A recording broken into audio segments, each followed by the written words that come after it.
सहयोगी और विश्वास।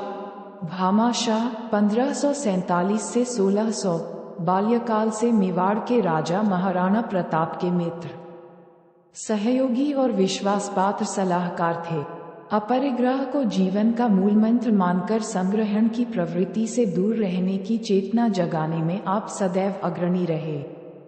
मातृभूमि के प्रति अगाध प्रेम था और दानवीरता के लिए भामाशाह नाम इतिहास में अमर है। दानवीर भामाशाह का जन्म राजस्थान के मेवाड़ राज्य में वर्तमान पाली जिले के सादड़ी गांव में 28 जून 1547 को ओसवाल जैन बनिया परिवार में हुआ। उनके पिता का नाम भारमल था, जो रणथंभौर के किएदार थे। भामाशाह का निष्ठापूर्ण सहयोग महाराणा प्रताप के जीवन में महत्वपूर्ण और निर्णायक साबित हुआ। मातृभूमि की रक्षा के लिए महाराणा प्रताप का सर्वस्व होम हो जाने के बाद भी उनके लक्ष्य को सर्वोपरि मानते हुए अपनी संपूर्ण धन संपदा अर्पित कर दी। ये सहयोग तब दिया जब महाराणा प्रताप अपना अस्तित्व बनाए रखने के प्रयास में निराश होकर परिवार सहित भटक रहे थे। मेवाड़ के अस्मिता की रक्षा के लिए दिल्ली गद्दी का प्रलोभन भी ठुकरा दिया।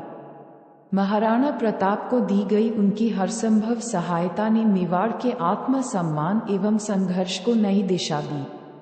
भामाशाह अपनी दानवीरता के कारण इतिहास में अमर हो गए। भामाशाह के सहयोग ने ही महाराणा प्रताप को जहां संघर्ष की दिशा दी, वहीं मेवाड़ को भी आत्मसम्मान दिया। कहा जाता है कि जब महाराणा प्रताप अपने परिवार के साथ जंगलों में भटक रहे थे, तब भामाशाह ने अपनी सारी जमा पूंजी महाराणा को समर्पित कर दी।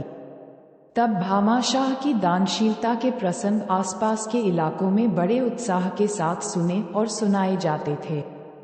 हल्दी घाटी के युद्ध के पश्चात महाराणा प्रताप के लिए उन्होंने अपनी निजी संपत्ति में इतना धन दान दिया था कि जिससे 25,000 सैनिकों का 12 वर्ष तक निर्वाह हो सकता था।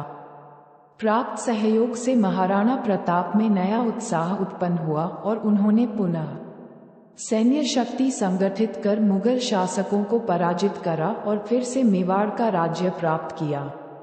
वह बेमिसाल दानवीर एवं त्यागी पुरुष थे। आत्मसम्मान और त्याग की यही भावना उनके स्वदेश, धर्म और संस्कृति की रक्षा करने वाले देशभक्त के रूप में शिखर पर स्थापित कर देती है। धन अर्पित करने वाले किसी भी दानदाता को दानवीर भामाशाह कहकर उसका स्मरण वंदन किया जाता है। उनकी दानशीलता के चर्चे उस दौर में आसपास बड़े उत्साह प्रेरणा के संग सुनाए जाते थे। उनके लिए पंक्तियां कही गई हैं, वह धन्य देश की माटी है जिसमें भामा सा लाल पाला।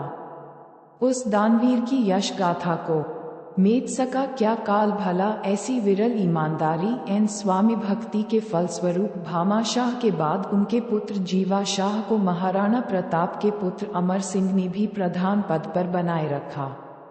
जीवा शाह के उपरांत उनके पुत्र अक्षयराज को अमर सिंह के पुत्र कर्ण सिंह ने प्रधान पद पर बनाए रखा। इस तरह एक ही परिवार की 3 पीढ़ियों ने मेवाड़ में प्रधान पद पर स्वामी भक्ति एवं ईमानदारी से कार्य कर जैन धर्म का मान बढ़ाया।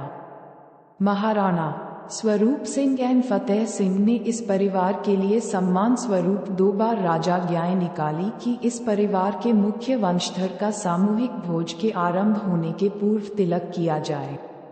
जैन श्रेष्ठी भामाशाह की भव्य हवेली चित्तौड़गढ़ तोपखाना के पास आज जीर्ण शीर्ण अवस्था में है। भामाशाह के वंशज कावदिया परिवार आज भी उदयपुर में रहता है। आज भी ओसवाल जैन समाज कावदिया परिवार का सम्मान पूर्वक सबसे पहले तिलक करते हैं। आपके सम्मान में सुप्रसिद्ध उपन्यासकार कवि हरिलाल उपाध्याय द्वारा देशगौरव भामाशाह नामक ऐतिहासिक उपन्यास लिखी गई। भामाशाह और उनके भाई ताराचंद ने आबू पर्वत में जैन मंदिर बनाया। लोकहित और आत्मसम्मान के लिए अपना सर्वस्व दान कर देने वाली उदारता के गौरव पुरुष की इस प्रेरणा को चिरस्थायी रखने के लिए छत्तीसगढ़ शासन ने उनकी स्मृति में दानशीलता सौहार्द एवं अनुकरणीय सहायता के क्षेत्र में दानवीर भामाशाह सम्मान स्थापित किया है। महाराणा मेवाड़ फाउंडेशन की तरफ से दानवीर भामाशाह पुरस्कार राजस्थान में मेरिट में आने वाले छात्रों को दिया जाता है। उदयपुर राजस्थान में राजाओं की समाधि स्थल के मध्य भामाशाह की समाधि बनी है। उनके सम्मान में 31 दिसंबर 2000 को 3 रुपये का डाक टिकट जारी किया गया।